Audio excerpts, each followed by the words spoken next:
As far as the colored people were concerned, I feel that they were a good bit happier than they are now. They had less in the way of material things. But I can remember back in the 20s, when I was a small boy, they were always singing at their work. They had a great sense of humor.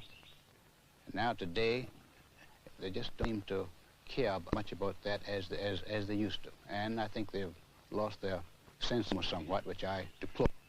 What do you think are the differences between the races? I think there's a refusal to accept responsibility. I think there's a lack of motivation. I've tried here to promote people to foremen, superintendents, but they just refuse to do it. They just don't want the responsibility. They don't worry like the white man. If they have troubles, they go to sleep and wake up the next morning, and that trouble is over. Is it possible that white people have something to do with the lack of ability for blacks to assimilate into this culture? Absolutely. The white man has certainly been prejudiced and to quite an extent unfair. But customs die awful hard. It takes a long time, and everyone knew years ago that the Negro would have to be given equality. But in the South, knowing Negroes as we think we do, we realized it would take time. It's been compared to straightening teeth. It takes a slow, steady pressure. You can't do it with a hammer. And white people's attitudes will change in time. I'm a lot more liberal than I was 5 years ago, and I know I'll be a lot more liberal 5 years from now, and I think almost everyone else is in that category. What has tended to make you more liberal? Well, realization that the Negro is a human being like anyone else. Mr. Hasty, what did you think we were before you began to think of us as human beings?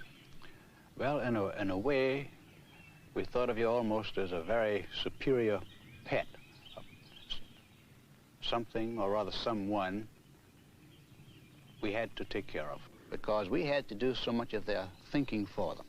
We had to do almost everything for them, except living their own lives. Anything outside, we had to do for them.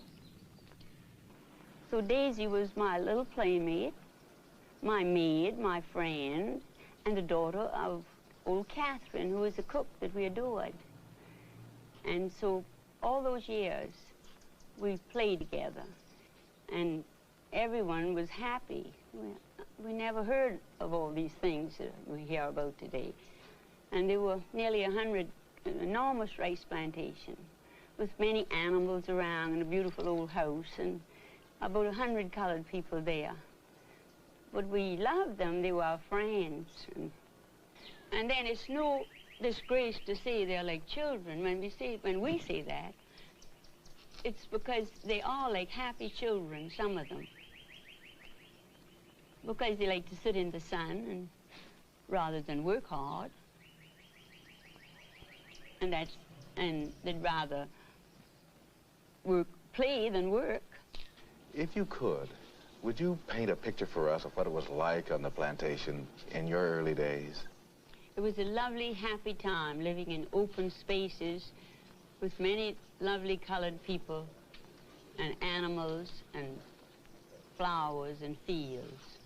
My father had everything thoroughbred, from the pigs, horses, the dogs, and the people had to be thoroughbred. And we would get into a buggy with him and drive to the plantation from what we call the Pine Land, where we lived.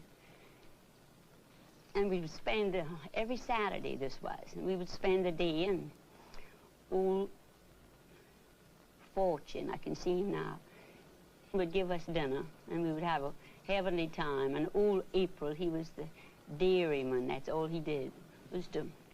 All he did was to skim the cream over these great big bowls of clabber and put them in the wooden churn and churn this marvelous fresh butter.